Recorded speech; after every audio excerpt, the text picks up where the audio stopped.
ಯಾವಾಗ ಸಿದ್ದರಾಮಯ್ಯನವರ ಬಣ ಈ ಡಿಸಿಎಂ ವಿಚಾರವನ್ನ ಮುಂದಿಟ್ಟು ಹೇಳಿಕೆಗಳ ಮೇಲೆ ಹೇಳಿಕೆ, ಡಿಕೆ ಶಿವಕುಮಾರ್ ಬಣ ಕೊಟ್ಟಂತ ಹೇಳಿಕೆಗಳಿಗೆ ಪ್ರತ್ಯುತ್ತರ ಕೊಡೋಕೆ ಶುರು ಮಾಡ್ತೋ, ಹೋ ಏನೋ ಆಗ್ತಿದೆ ಕಾಂಗ್ರೆಸ್ನಲ್ಲಿ ಅನ್ನುವಂತ ವಿಚಾರ ಅನೇಕ ಜನರಿಗೆ ಅನೇಕ ಶುರುವಾಯಿತು.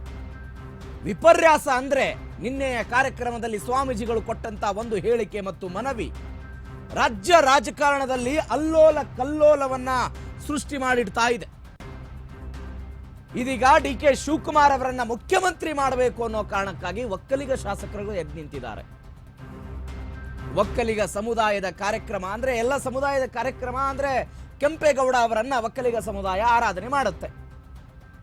ಆ ಕಾರ್ಯಕ್ರಮದಲ್ಲಿ ಡಿಕೆ ಶಿವಕುಮಾರ್ ಭಾಗವಹಿಸಿದ್ರು, ಸಿದ್ದರಾಮಯ್ಯನವರಿದ್ರು, ಜನರು ಕೂತಿದ್ರು.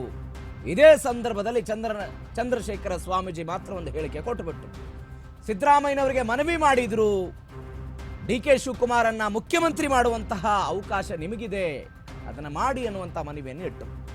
ಹಾಗಾದ್ರೆ ಡಿಕೆ ಶಿವಕುಮಾರ್ ಸಿಎಂ ಆಗ್ತಾರೆ ಅಂತಾನೆ ಒಕ್ಕಲಿಗರೆಲ್ಲ ಕಾಂಗ್ರೆಸ್ಗೆ ಮತ ಹಾಕಿದ್ರು 2023ರ ವಿಧಾನಸಭಾ ಚುನಾವಣೆಯಲ್ಲಿ.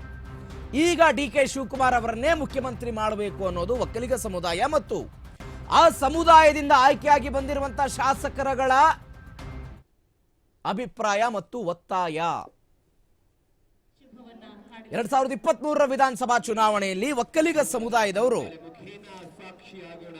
ಜೆಡಿಎಸ್ ಅನ್ನ ಬಿಟ್ಟು ಕಾಂಗ್ರೆಸ್ ಅನ್ನ ಸಪೋರ್ಟ್ ಮಾಡಿದ್ದು, ಜೆಡಿಎಸ್ ಅನ್ನ ಬಿಟ್ಟು ಕಾಂಗ್ರೆಸ್ ಅನ್ನ ಸಪೋರ್ಟ್ ಮಾಡಿದಂತ ಉದಾಹರಣೆಗಳಿದೆ.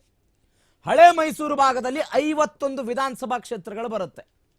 2018ರಲ್ಲಿ ಈ ಕ್ಷೇತ್ರಗಳಲ್ಲಿ 24ರಲ್ಲಿ ಜೆಡಿಎಸ್ ಗೆದ್ದಿತ್ತು.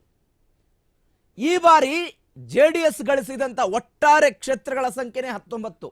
ಅಂದ್ರೆ 2023ರಲ್ಲಿ ಇಡೀ ಹಳೆ ಮೈಸೂರು ಭಾಗದಲ್ಲಿ ಜೆಡಿಎಸ್ ತನ್ನ ಸ್ಥಾನಗಳನ್ನು ಕಳೆದುಕೊಂಡಿತ್ತು. ಆ ಸ್ಥಾನಗಳನ್ನ ಬಿಜೆಪಿ ಗಳಿಸಲಿಲ್ಲ, ಅದರ ಬದಲಾಗಿ ಕಾಂಗ್ರೆಸ್ ಪಾರ್ಟಿ ಗಳಿಸಿಕೊಂಡಿತ್ತು. ಯಾವ ಕಾರಣಕ್ಕೆ? ಒಕ್ಕಲಿಗ ಸಮುದಾಯದ ನಾಯಕರಾಗಿರುವಂತಹ ಡಿಕೆ ಶಿವಕುಮಾರ್ ಮುಖ್ಯಮಂತ್ರಿ